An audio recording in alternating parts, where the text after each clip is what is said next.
네, 여러분 우리는 지난 몇 주간 로마서 12장 말씀을 살펴보았습니다. 로마서의 말씀은 바울의 말이었습니다. 그리고 우리는 그 말씀을 통해서 새 사람이 된 우리는 어떻게 살아야 되는지, 또 우리는 공동체 안에서 어떻게 나아가야 되는지를 살펴볼 수 있었습니다. 그런데 여러분, 우리가 이것만으로 신앙생활이 가능하냐라고 물어본다면 저는 단번에 오케이라고는 말하지 못할 것 같습니다. 우리 청년의 생활에서 기본이 되는 말씀이 있습니다. 이 로마서의 말씀의 삶의 근원이 바로 예수님의 가르침에서 나왔는데요. 예수님의 가르침에는 성경 여기저기에 나오게 됩니다. 그런데 유난히 예수님의 가르침이 집약되어 있는 곳이 있습니다. 그곳이 어딜까요?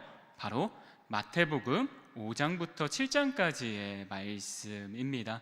이 말씀은 예수님께서 산에 오르셔서 설교하셨다, 말씀하셨다라고 해서 산상수훈이라고도 불리고요, 또 예수님의 은혜로운 말씀이다라고 해서 산상보훈이라고도 말합니다. 그래서 우리는 몇 주간에서 산상수훈을 살펴보며 정말 우리가 신앙인으로서 삶의 신앙인으로 살아가기 위해서 어떠한 말씀을 붙잡아야 되는지를 살펴보도록 하겠습니다. 여러분, 한 대학에서 실제로 있었던 일인데요, 졸업을 앞둔 학생들에게 공지 하나가 올라오게 됩니다. 그 공지는 이 내용입니다. 졸업요건 충족 기준이 통합 개편됩니다. 이것을 본 4학년 학생들은 반응이 비슷합니다. 나중에 확인하지 뭐 우리까지 적용되겠어 라고요. 하지만 내용을 자세히 보면 바뀐 부분이 만만치가 않습니다. 바뀐 내용은 이렇습니다. 학번별 예외 규정 폐지, 공통 졸업 기준 일괄 적용. 그리고 공지의 마지막 문장이 중요한데요, 마지막 문장은 이렇습니다. 해당 기준은 이미 적용되었으며 졸업심사에 즉시 반영됩니다. 그제서야 4학년 학생들은 깨닫습니다. 이미 우리가 그 기준 안에 있구나라고요. 그렇습니다, 여러분. 예수님은 공적인 사역을 시작하십니다. 30살에 공적인 사역을 시작하시는데, 예수님께서 세례를 받으시고 나서 공적인 사역을 시작할 때 어떤 말씀을 먼저 선포하시며 시작할까요? 우리가 그 말씀을 한번 보도록 하겠습니다. 마태복음 4장 17절 말씀 함께 읽도록 하겠습니다. 함께 읽겠습니다. 이때부터 예수께서 비로소 전파하여 이르시되 회개하라, 천국이 가까이 왔느니라 하시더라. 아멘. 그렇습니다. 예수님의 첫 메시지도 앞의 이야기 구조와 참으로 비슷합니다. 예수님께서 뭐라고 선포하시죠? 회개하라, 천국이 가까이 왔느니라 라고 말하고 있습니다. 예수님은 단순히 의견을 물어보는 것이 아닙니다. 선포하는 것입니다. 뭐라고 선포하나요? 하나님의 나라, 천국이 가까이 왔다라고 말합니다. 너희들이 믿든 믿지 않든 하나님의 나라는 가까이 왔다라는 것입니다. 그런데 여러분은 착각할 수 있습니다. 하나님이 나라가 가까이 왔다고? 그러면 미래에 이렇게 하나님의 나라가 오는 것일까라고 생각할 수 있는데요, 이 시제를 보면 우리는 알 수 있습니다. 여기에 쓰인 시제가 완료 시제입니다. 그러니까 이 현재부터 하나님의 나라가 시작이 돼서 미래까지도 적용이 된다라는 것입니다. 사실 하나님의 나라는 과거에도 있었지만 예수님께서 강하게 선포하고 있다라는 거죠. 하나님의 나라는 미래에 오는 게 아니라 지금 이 시간 시작되었고 끝날 때까지 하나님의 나라는 이루어질 거다라는 것입니다. 즉 이미 모든 사람들에게 하나님의 나라는 선포되었다라는 거죠. 그래서 예수님께서 처음으로 무엇을 말씀하시냐요? 하나님의 나라에 들어오기 위한 원스텝으로 무엇을 하라고요? 회개해라 라고요. 그런데 여러분, 회개를 착각하면 안 됩니다. 우리는 회개는 단순히 감정적인 뉘우침으로 생각할 때가 많습니다. 그런데 원어의 뜻을 보게 되면 우리의 생각을 바꾸다, 삶의 기준을 바꾸다라는 뜻이 있습니다. 그러니까 우리가 나의 뜻대로 살아왔다면 이제는 그 하나님의 나라의 기준에 맞춰서 내가 살아가겠습니다 라고 말하는 것이 회개라는 거죠. 그런데 여러분, 이 회개를 하고 하나님의 나라가 우리의 삶에 임하게 될 때 어떤 일들이 일어날까요? 우리 4장 23절에서 25절까지의 말씀을 함께 읽도록 하겠습니다. 함께 읽겠습니다. 예수께서 온 갈릴리에 두루 다니사 그들의 회당에서 가르치시며 천국 복음을 전파하시며 백성 중에 모든 병과 모든 약한 것을 고치시니 그의 소문이 온 수리아에 퍼진지라 사람들이 모든 앓는 자 곧 각종 병에 걸려서 고통당하는 자 귀신 들린 자 간질하는 자 중풍병자들을 데려오니 그들을 고치시더라. 갈릴리와 데가볼리와 예루살렘과 유대와 요단강 건너편에서 수많은 무리가 따르니라. 아멘. 네, 하나님의 나라는 선포되었고 하나님의 나라가 임하게 됩니다. 그런데 4장 23절에는 이 예수님의 사역을 집약적으로 말해주고 있습니다. 예수님은 크게 세 가지를 하십니다. 세 가지가 뭔가요? 많은 무리 제자들을 가르치시고요, 또 하나님의 나라의 복음을 전파하시고요, 그리고 고치는 사역을 하게 됩니다. 한마디로 첫 메시지와 같이 하나님의 나라가 가까이 왔다라는 그 복음을 전하고 있는 거죠. 그런데 여러분, 우리가 24절을 보면 알 수 있지만 하나님의 나라의 복음을 전하고 그 복음을 따르는 사람들에게 어떤 일이 펼쳐지나요? 중풍병이 낫게 되고 억눌렸던 귀신들이 떠나가게 됩니다. 한마디로 하나님의 나라의 복음은 말뿐인 복음이 아니라 삶을 실제로 변화시키는 복음이었습니다. 그런데 이 복음은 하나님이 나타내는 이 기적은 단순히 그러면 하나님의 나라가 임한다는 것은 무조건 하나님의 기적이 일어나는 건가? 라고 착각할 수 있습니다. 그러나 마태는 그것을 말하는 것이 아닙니다. 이 고침은, 병고침과 귀신 떠남은 하나님의 나라가 임했을 때 일어나는 것들 중에 하나라고 말하고 있는 것이죠. 그래서 마태는 계속해서 말합니다. 하나님의 나라의 복음이 임할 때 병고침이 일어나고 귀신 들린 자가 나가게 되는데 거기서 무리들은 무엇을 먼저 본다고요? 그 복음에 일어난 기적 속에 숨겨진 하나님의 그 뜻을 보지 못하고 그 현상만 보게 됩니다. 그래서 그럴까요? 25절에서 여러 곳에서 많은 사람들이 오게 됩니다. 그리고 그 사람들을 무리라고 합니다. 그리고 나서 시작되는 말씀이 바로 산상수훈입니다. 그렇게 많은 무리들을 고치시고 하나님의 나라의 복음을 전파하시던 그 예수님이 산에 올라가셔서 누구에게 어떤 말씀을 전하실까요? 우리 마태복음 5장 1절 말씀을 함께 읽도록 하겠습니다. 함께 읽겠습니다. 예수께서 무리를 보시고 산에 올라가 앉으시니 제자들이 나아온지라. 아멘. 여러분, 오늘 말씀을 보면 누가 등장하나요? 보니까 색깔되어 있는 글자만 봐도 알 것 같네요. 바로 무리와 제자들이 등장합니다. 예수님은 무리를 흩어놓고 제자들만 따로 부르지 않았다는 것입니다. 그렇습니다. 그 자리에는 무리도 있었습니다. 무리는 어떤 사람이었죠? 하나님의 나라의 숨은 그 뜻을 보기보다는 그 현상만을 보는 사람이었습니다. 그러면 이제 예수님이 산 위에 가서 예수님의 복음을 전할 거니까 그냥 그래도 그 현상만 보는 게 아니라 정말 그 내면에 있는 나의 깊은 뜻을 보려고 하는 제자들만 부를 것 같은데 예수님은 그러지 않습니다. 무리들도 함께 부릅니다. 그렇게 무리들은 나도 병고침을 받을 수 있을까? 나의 삶에 무너진 부분들이 많은데 이 무너진 부분들이 회복될 수 있을까라는 기대감으로 예수님의 말씀을 듣는 자리에 앉게 됩니다. 여러분, 무리들은 그렇게 예수님을 따르다 보니까 어느새 산 위에 서 있게 되었습니다. 그 자리는 갖추고 선별된 자리가 아니었습니다. 그냥 따르다 보니 서게 된 자리였습니다. 그 자리에서 예수님은 앉으시고 입을 열어 말씀하시기 시작하십니다. 그리고 그 첫 마디는 사람을 가려내는 말씀이 아니라 그 자리에 서 있는 모든 사람을 향한 선언이었습니다. 산상수훈은 제자에게 주어진 말씀이 아니라 모든 사람, 상처를 안고 저마다의 이유로 예수님을 따라온 무리들을 향한 말씀이기도 했던 거죠. 이 장면을 오늘 우리의 삶에 그대로 가져와 보면 사실 우리는 제자라기보다 무리에 더 가까운 것 같습니다. 우리는 처음부터 말씀을 배우겠다는 의지보다는 각자의 이유로 모인 사람이었습니다.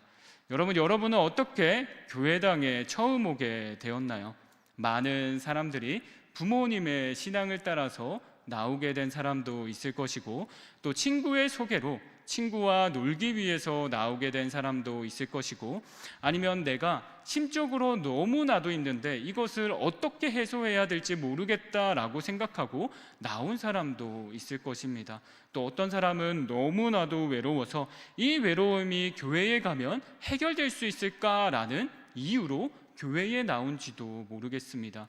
그런데 여러분, 오늘 말씀은 말하고 있습니다. 그러한 이유를 가진 사람도 예수님의 말씀을 듣는 그 자리에 있어야 한다라고요. 그리고 나서 예수님은 그 무리들에게 계속해서 말씀을 전하십니다. 어떤 말씀을 전하실까요? 우리가 그 말씀을 먼저 살펴보기 전에 예수님의 태도를 한 번 더 살펴볼 필요가 있습니다. 예수님은 어떤 자세로 그 청중들을 향해 말씀하시나요? 1절을 보면 예수님이 앉았다라고 말씀하고 있습니다. 그리고 2절에는 입을 열어 말씀했다라고 우리 성경은 기술하고 있죠. 이것이 무엇을 뜻할까? 그 당시 앉아서 말하는 사람은 랍비들이 앉아서 이야기했습니다. 랍비들은 그 당시 권위 있는 사람들이었습니다. 성경 봉독을 누가 할지, 예배를 누가 인도할지를 정해주는 사람이었습니다. 그렇다 보니까 랍비가 이제 성경 말씀을 읽거나 전할 때 랍비는 앉습니다. 그리고 청중들은 어떻게 할까요? 일어서서 듣게 됩니다. 한마디로 예수님께서 앉으셨다라는 것은 그 사람들에게 제안을 한다기보다는 권위 있는 말씀으로 하나님의 말씀을 선포한다라는 거죠. 그리고 입을 열었다라는 이 간용구는 그 당시 권위 있는 사람들에게 쓰이는 간용구였습니다. 한마디로 그 사람, 그 랍비, 그 예수님이 전하는 말씀이 권위가 있다라는 건데요. 이 권위 있는 말씀이 어떤 말씀인지 우리 팔복의 첫 번째 말씀을 통해서 살펴보도록 하겠습니다. 우리 함께 3절의 말씀 함께 읽도록 하겠습니다.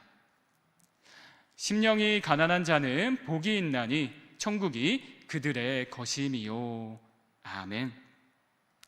여러분, 예수님이 입을 열어 하신 말씀이 무엇입니까? 훈계가 아닙니다. 조건, 제시도 아닙니다.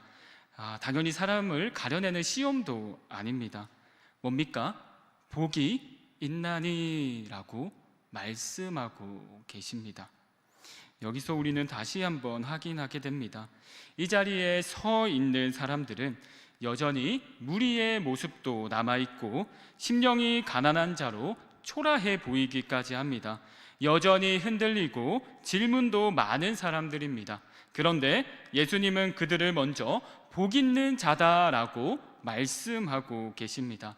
이 복이 있다라는 뜻은 마카리오스로 축복을 빌어주는 것이 아니라 그것과 상관없이 지금 네가 서 있는 곳이 복 있다, 지금 너 그 자체로 복 있다라고 말씀해 주는 것입니다.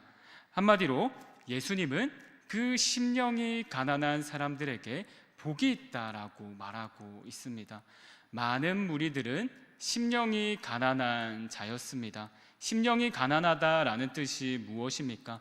이 당시 가난하다라는 것은 자기 혼자서의 경제적 형편으로는 살아갈 수 없는 사람을 말합니다. 그렇다면 심령이 가난하다는 것은 어떤 뜻일까요? 바로 내 심령이 너무나도 가난해서 나의 모습으로는, 나의 힘만으로는 이 세상을 살아갈 수 없습니다라는 뜻이 심령이 가난한 자였습니다. 그리고 많은 무리들은 나의 힘으로 어떻게 되지 않으니까, 이 고통을 나의 힘으로 어떻게 헤쳐나갈 수 없으니까, 나의 미래가 너무나도 불안하고 내가 어떻게 살아야 될지도 모르겠으니까, 그렇게 불안한 마음으로 온 무리들에게 예수님께서 말씀하시고 계십니다. 뭐라고요? 심령이 가난한 자는 복이 있나니 천국이 그들의 것임이요. 아멘. 여러분, 하나님의 나라의 복음은 어떤 사람들에게 임한다고 말하고 있죠? 그냥 정말 말씀을 잘 배우겠습니다 라는 의지로만 나온 사람이 아니라, 정말 여러 가지 각자의 이유로 심령이 가난한 마음, 일단 주님, 저의 삶에서 예수님이 없으면 안 될 것 같습니다, 나의 삶의 구렁텅이에서 나를 구원해 주세요 라는 이 간절함으로 나온 사람들에게 복이 있다. 그 자체로 복이 있다. 왜? 너의 그 자세는 하나님 나라가 임하기에 충분한 자세라는 것입니다. 한마디로 심령이 가난하다, 나의 인생에 예수 그리스도가 없으면 안 됩니다라는 고백입니다. 여러분, 사복음서를 보게 되면 혈류병에 걸린 여인이 등장하게 됩니다. 그 전에 회당장 야이로가 나와서 자신의 정말 랍비의 권위를 다 내려놓고 예수님께 간절하게 부탁하죠. 예수님, 나의 자녀가 죽어갑니다. 내가 랍비고 성경 말씀을 정말 많이 하는데 나는 어떻게 할 수가 없습니다. 그런데 예수님의 소문을 들어보니 예수님에게는 말뿐이 아니라 삶을 바꾸는 능력이 있다는 것을 알게 되었습니다. 예수님, 나의 딸을 고쳐주세요 라고 합니다. 이에 예수님은 그 가난한 심령을 보시고 내가 그리로 가겠다라고 말씀하시죠. 그리고 예수님은 그 야이로의 집으로 가게 됩니다. 그런데 한 여자가 나오게 됩니다. 그 여자가 누군가요? 바로 혈류병에 걸린 여인입니다. 그 당시에 혈류병은 피가 흐르는 병이었는데요, 그 당시 피는 부정적인 것을 뜻했습니다. 그래서 이 여인은 부정한 자니 공동체 밖에서 살아가는 사람이었습니다. 한마디로 예수님을 따르는 그 무리들이 있을 때 그 무리들 속에서도 배척받는 사람이 누구였다고요? 바로 혈류병에 걸린 여인이었습니다. 그런데 혈류병에 걸린 여인은 나의 삶을 바꿔줄 사람이 예수님이구나, 내가 그 예수님 한번 만나봐야겠다, 나의 인생 바꿔줄 수 있지도 않을까라는 그 심정으로 예수님께 나아갔어요. 근데 혈류병에 걸린 여인들은 사람들이 배척하는 사람이라고 했습니다. 그래서 혈류병에 걸린 여인은 야이로처럼 예수님께 말도 걸어보지 못합니다. 단순히 예수님께 나아가 예수님이라면 말하지 않아도, 내가 그 옷자락만 잡더라도 나의 삶을 바꿔주실 수 있지 않을까라는 그 심령의 가난한 믿음으로 나아가게 됩니다. 그때 혈류병에 걸린 여인은 기적적으로 나음을 잊게 됩니다. 자신의 삶이 변화된 것입니다. 그리고 나서 예수님이 혈류병에 걸린 여인을 찾게 되고, 혈류병에 걸린 여인은 두려워하지만 숨을 수 없었기에 예수님께 나아가게 됩니다. 그리고 예수님께서 말씀하십니다. 너의 믿음이 너의 삶을 변화시켰다라고요. 여러분, 그렇습니다. 우리는 교회에 여러 가지 이유로 찾아올 수 있습니다. 단순히 친구를 만나기 위해서, 단순히 사람이 좋아서, 단순히 말씀을 들으면 내 마음이 그냥 따뜻해져서 여러 가지 이유로 나올 수 있습니다. 그런 사람들을 모두 환영하는 공동체가 바로 교회 공동체입니다. 그런데 예배에는, 말씀에는 어떤 능력이 있을까요? 그런 사람들, 아무런 생각 없이 자신의 삶이 너무나도 힘들어서 단순히 나아온 사람들에게 하나님의 말씀이 전해질 때 이 말씀이 그냥 귀로 듣고 그냥 그 즉시 사라지는 것이 아니라 삶을 변화시키는 말씀이 바로 오늘의 예수 그리스도의 이 성경 말씀이라는 것입니다. 그래서 저는 우리의 예배가 정말 어떤 이유로 오든지 간에 상관없이 이 예배 시간에 들려지는 말씀을 주님의 은혜로, 주님, 나 믿고 나아갑니다, 주님, 내 삶에 주님 없으면 안 됩니다, 나의 고백을, 나의 가난한 심령을 받아주시고 나의 부족한 이 삶을 변화시켜 주시옵소서. 취업 준비하느라 너무나도 고통스럽습니다. 패배자 같습니다. 그런데 이 상황도 변화시키실 분이 주 예수 그리스도이십니다. 내가 가난한 심령으로 나아가오니 하나님, 내 삶이 하나님 나라가 될 수 있도록 인도하여 주세요라고 고백할 수 있는 여기에 모인 모두가 되기를 주님의 이름으로 축복합니다. 여러분, 13세기 이탈리아의 아시시스에 프란치스코라는 수도사가 있었습니다. 이 수도사는 부유한 사람이었습니다. 아버지가 잘 나가는 상인으로 아주 돈이 많은 사람이었죠. 그리고 프란치스코 역시 삶의 성공을 이루었습니다. 남 부럽지 않았습니다. 그런데 프란치스코가 아무리 돈이 많아도 명예를 얻어도 그 마음속이 여전히 채워지지 않고 여전히 갈망은 계속 있었다라는 것입니다. 그러다가 그는 하나님을 알게 되고 프란치스코가 역사적으로 남을 장면을 남기게 됩니다. 그 말이 이렇습니다. 이제 나는 땅의 아버지를 의지하는 것이 아니라 하늘의 아버지를 먼저 의지하며 살아가겠습니다 라고요. 그 순간 그는 많은 재산도 지위도 안전망도 모두 내려놓았습니다. 하지만 그는 그때부터 자신을 가장 자유로운 사람이라고 말합니다. 내가 그러한 것들 없어도 하나님 한 분으로 만족할 수 있으며 하나님이 채워주시는 그 복이 나를 감동시키신다는 거죠. 그리고 이렇게 고백합니다. 나는 아무것도 내세울 것 없지만 하나님을 전적으로 의지할 수 있습니다. 그렇기 때문에 나의 삶의 갈망이 해결되었습니다. 여러분, 오늘 우리의 질문은 이것이어야 합니다. 나는 복을 받기 위해 얼마나 잘 살아가고 있나? 하나님의 복을 받기 위해 이 조건들을 내가 이루고 있나? 라는 것이 아니라 나는 지금 어디에 서 있는가 질문해야 한다라는 거죠. 여러분은 지금 어디에 서 있습니까? 여러분, 예수님의 산상수훈의 청중들은 무리이든 제자이든 상관없었습니다. 그 자리는 예수님을 향한 자리였습니다. 오늘 이 예배의 자리와 너무나도 비슷하죠. 여러분, 예배의 자리를 지키는 것은 쉽지 않습니다. 여러 가지 유혹도 있고요. 그 예배 한번 빠진다고 뭐가 달라질까라는 마음도 있을 수도 있습니다. 그런데 그 예배의 자리가 그 가난한 심령의 마음으로 왔을 때 그의 삶을 완전히 뒤바꿀 수 있는 것이 바로 뭐라고요? 이 예배라는 것입니다. 여러분, 삶이 힘들어도 내 삶이 나의 뜻대로 이루어지지 않는 것 같더라도 이 예배의 자리에 나와 하나님의 말씀을 붙잡는 여러분 되시기 바랍니다. 그럴 때 그 말씀을 붙잡을 때 예수님께서는 여러분의 삶을 변화시키실 것입니다. 그리고 여러분들의 삶을 하나님의 나라를 이루는 귀한 사명자의 삶으로 바꾸어 나가실 것입니다. 저는 항상 꿈꿉니다. 우리 청년부 공동체가 말씀 안에서 무장하여서 어떤 상황이 다가오든지 간에 하나님의 말씀으로 감사할 수 있는 삶, 하나님의 말씀으로 만족할 수 있는 삶, 상대적인 가치관이 아니라 하나님을 향한 절대적인 가치관으로 이 삶을 열어가는 공동체를 꿈꿉니다. 여러분, 이 공동체는 한 사람 한 사람이 어떤 동기를 가지고 예배의 자리에 나와왔든지 간에 하나님의 말씀을 붙잡으면 가능한 것입니다. 여러분, 나 한 사람이 이 공동체를 바꿀 수 있습니다. 나 한 사람이 말씀을 붙잡을 때 나의 인생뿐만 아니라 여기에 있는 우리 청년부 공동체를 바꿀 수 있습니다. 올 한 해 우리 청년부 공동체가 믿음 안에서 더욱 단단해져서 현생을 살아갈 때도 하나님의 그 믿음으로 돌파해 나가는 귀한 우리 되기를 간절히 소망하며 제가 기도하고 오늘 설교를 마치도록 하겠습니다. 기도하겠습니다.